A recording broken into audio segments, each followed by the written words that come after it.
Neto ya?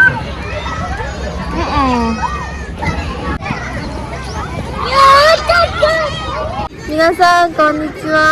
Konnichiwa. Hari ini aku bareng sama Ayu, murid aku dulu waktu masih di Indonesia ya. Iya. Oke, jadi hari ini aku mau dengerin ceritanya Ayu nih.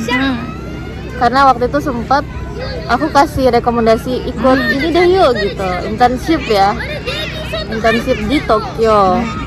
Dan akhirnya lolos. Alhamdulillah. Jadi selama 2 bulan waktu itu dapat info dari sensei. Terus kan ada 2, ada METI sama Tokyo Government.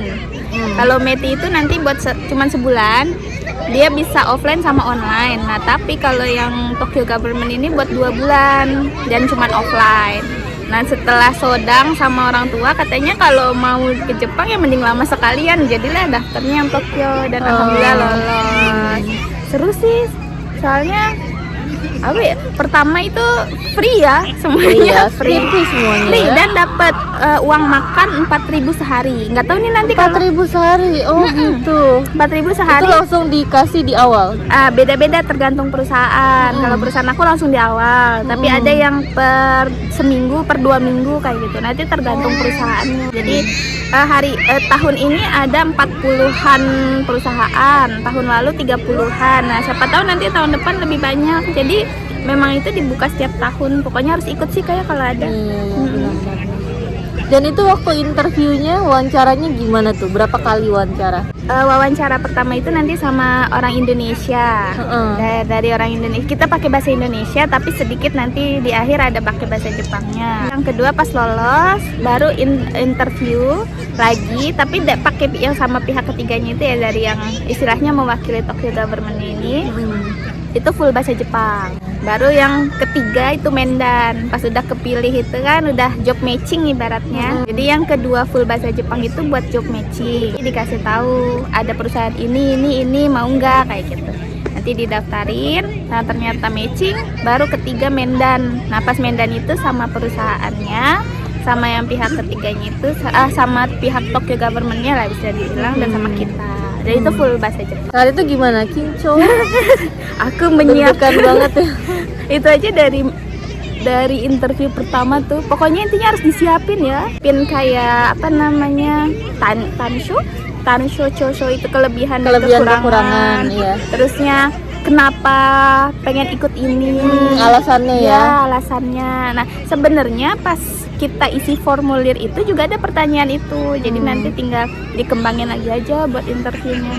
Yang penting disiapin sih, jangan dadakan kalau itu. Apalagi kalau dia itu levelnya minimal, sebenarnya kalau yang Tokyo kayaknya N3. Rata-rata sih N3 ya. Rata-rata N3 ya? Rata-rata sih N3. Tapi N4 juga kayaknya ada. Sensei. Jadi sebenarnya dibilang juga daftar aja nggak apa-apa, karena terkadang levelnya N4 tapi karena udah sering dipakai ya ngobrolnya udah bisa. Jadi ya itu sih sebenarnya yang penting pede aja, ikut aja. Benar. Ya jangan sampai terhambat cuman karena aku kan belum N3, jangan gitu. Dan itu sih. Waktu itu sebenarnya aku tuh sering chatting sama Ayu yang ngasih banyak rekomendasi. Kayaknya Ayu bisa apply di sini nih, kerjaan sini. Jadi bisa dibilang di awal Maret tahun ini kayaknya. Awal Maret tahun ini ya? Iya, aku tuh udah mulai ada keinginan kayak pengen kerja di Jepang, dan udah sodang sama orang tua dan dibolehin ternyata. Akhirnya aku langsung kan apply kemana-mana. Dan itu tuh apa ya, memang di saat kita mau keluar dari zona nyaman tuh agak bikin kita nggak nyaman sih, benar-benar jadi kayak asa sulit atau apa gitu, karena kan kita harus nyiapin rirakisho, terus nyiapin itu tuh kayak gimana bikinnya, belum pernah bikin CV pakai bahasa Jepang kayak gitu. Terus alhamdulillah saya kasih tahu kan kalau emang beneran pengennya tuh kayak harus tahu apa aja yang disiapin tuh. Justru bukan di deket-deket mau apply, justru dari sekarang mending disiapin. Jadi nanti pas ada kayak job fair atau kayak ada udah siap, udah tinggal print, tinggal dikirim-kirim jadinya. Apalagi Ayu kan bukan sastra Jepang ya, jadi nggak ada basic kayak gitu-gitu. Jadi kayak gimana nih kosakata yang dipakai kayak gitu sih. Cuman ya itu sih pasti kalau kita udah niat ada aja jalan. Benar. Betul. Nah, berarti udah mau sebulan. Ini kan udah di Sebulan. waktu mau selesai magang ya. Itu kan berarti udah lumayan lama di Tokyo, sama pas ini ke Nagoya beda sih. Beda kan? Beda banget. Maksudnya Tokyo itu emang bener-bener rame dan orang-orangnya Rame, itu individualis dan memang buru-buru banget. Buru-buru tuh banget. berasa banget. Dan Di sini dan santai. jarang nyapa yang kayak di sini kan. Kayak tadi saya pas sepedaan aku kayak nyapa enggak gitu lah. Iya. Kayak masih Nyapa. di sini masih budaya konnichiwa kalau ketemu. Tapi kalau misalnya di Tokyo tuh ya gitu. Kalau istilah kita harus kuat mental juga sih. Kalau yang mau nyari Tokyo kan emang gajinya besar, tapi ya itu sih yang dipersiapkan skill dan mentalnya juga dipersiapkan. Berarti kalau Ayu sendiri nggak mau nih lanjut di Tokyo, Nah. di kota besar gitu. Jadi kalau misalnya sekarang itu jatuhnya aku kalau buat kerja lama ya Sensei, mungkin aku akan riset dulu beberapa tempat dulu deh kayak Iya ya. Soalnya aku juga masih mengincar gimana tinggal di Osaka ya kayak gitu. Oh, malah Daerah kayak Kansai. penasaran Kansai, iya. Jadi kayak mana ya gitu. Oh, Tokyo tuh begini, Nagoya gini. Heeh, Karena masih heeh. ada Kansai, Osaka dan Kyoto tuh gimana ya kayak gitu. Apalagi kalau buat tinggal lama kan pasti Iya, banyak yang benar-benar. harus dipikirkan. Harus riset dulu, terus kalau emang udah ngerasa nyaman, baru deh ya. Cepet banget rasanya kok udah di sini. Tuh. Udah setahun lebih ya? 2 tahun. Hampir 2 tahun di sini. Tahun depan bulan Maret udah 2 tahun. Wah, Dan itu butuh banyak waktu untuk adaptasi sebenarnya. aku aja 1 minggu di Tokyo aja homesick ya? nangis tiap Iya, telepon ibu gitu misalnya nangis sampai bingung kayak ya gimana, tapi kan magangnya aja baru mulai karena homesick di suasana, di makanan terutama. Jadi buat yang kalau emang magang atau apa mau kesini mending bawalah Bawa sambel gitu sambal ya? apapun yang mengingatkan kalian dengan Indonesia dulu.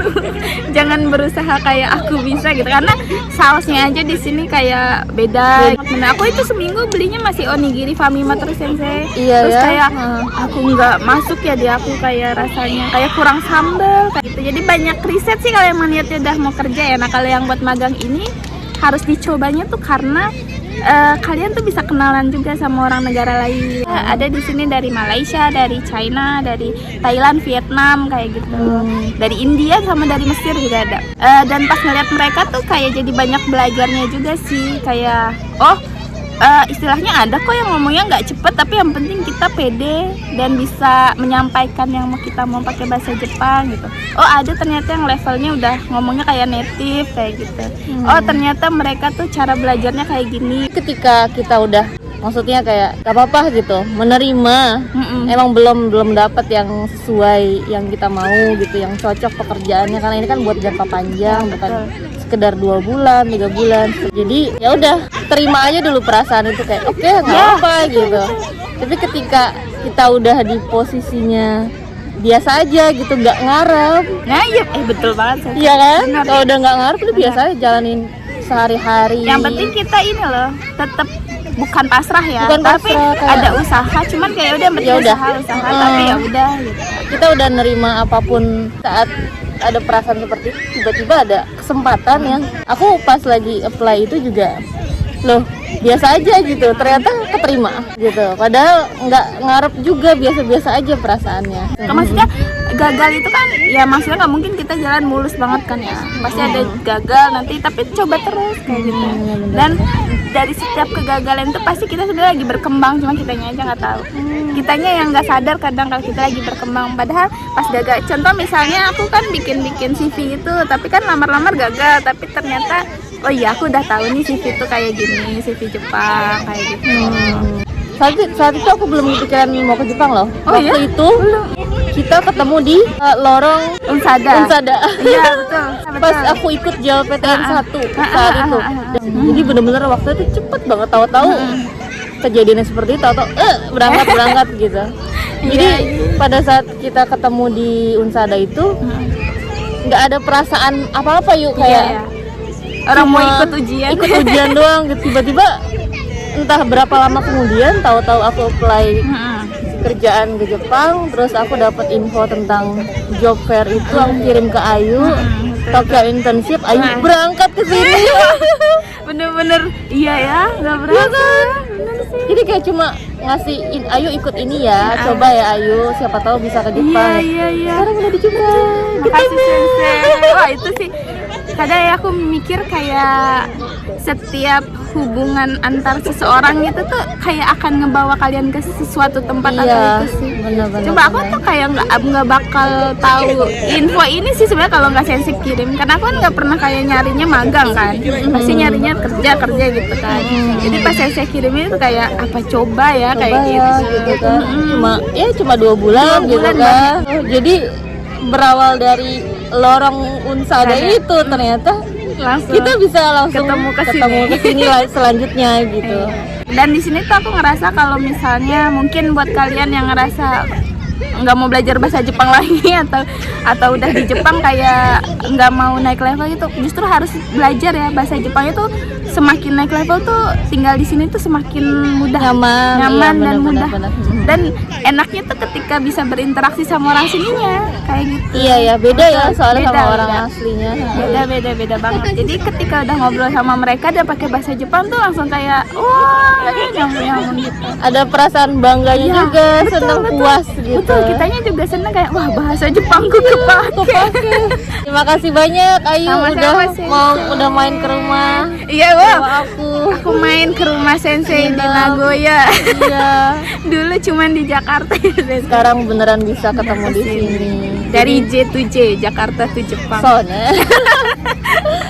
Jadi terima kasih banyak untuk teman-teman yang sudah nonton hari ini. Semoga jadi tambah semangat ya dan langsung kayak oke, aku juga mau coba internship deh gitu. Misalnya dari yang internship Tokyo ini selanjutnya bakal ada lagi kan. Dia tiap tahun ada. Di ini terus aja. Oke deh kalau gitu. Otsukare sama deshita. Arigatou gozaimasu. Mata ne mata tsugi no douga ne. Hai.